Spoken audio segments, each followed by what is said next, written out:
Hey guys, back again, this time with another behind the scenes for a song called Tremble and Believe. Last time we looked at Satan's perspective of trying to tempt Jesus in the garden. Sorry, not the garden, the anti-garden, the wilderness.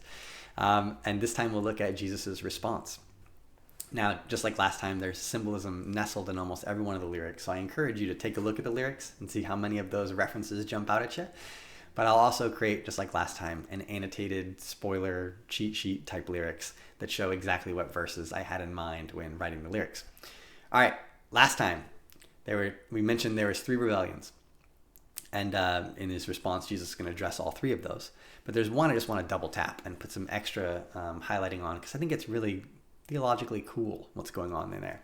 In the Tower of Babel, you have a tall tower, confusing of the languages, and then God disinheriting the nations and putting them in charge of other lesser beings like angels, who later rebel.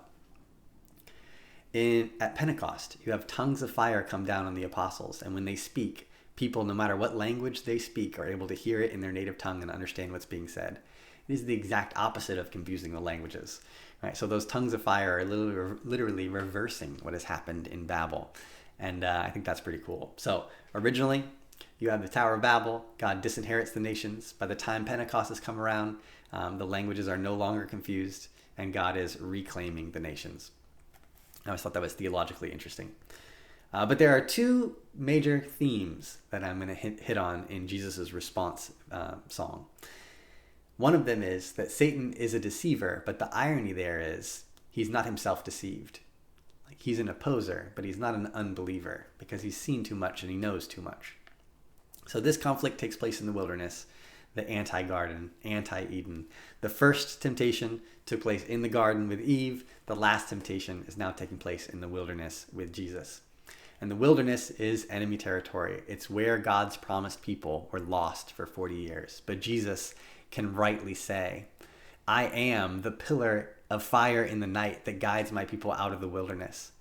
I am the tree in the garden. I am the Alpha and Omega. I am the 4th man in the fiery furnace. I am that I am, and you know my name. Sometimes that part trips me up a little bit. I get a little emotional thinking about it. I find it very cool. But there's another element, another segment to the song, another theme, if you will. And this one almost ended up making me change the title. There's a verse that I think a lot of Protestants is the tradition I come from, I think they get it slightly wrong. So the verse essentially says, the gates of hell will not prevail against the church. And a lot of people interpret this to mean that the hell will be attacking the church, but it won't prevail, that the church itself will not completely fall into apostasy. But the thing to note is that gates are defensive structures, not offensive one. It's not hell that's doing the attacking. Hell is under attack, and its gates won't prevail. Jesus busts through those gates at his death, and by his resurrection, he's come back with the keys. In Revelation 1:18, it actually says he comes back with the keys of death and Hades. So that imagery I think is really cool. I almost titled the song, Hell Needs Stronger Gates. And that idea is actually a super orthodox one, that Jesus descends into hell after his death, before his resurrection. It's in the Apostles' Creed. St. Augustine actually has a cool line. He says, who is it? Sorry, I wasn't prepared here. Who therefore but an infidel will deny that Christ was in hell?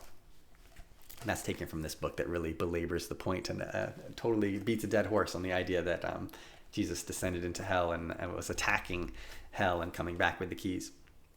So I just thought that was a really cool concept and included it in the song as well. Anyway, hope you guys enjoy it. Test everything. Hold on to the good. Song drops at 5 p.m. tomorrow.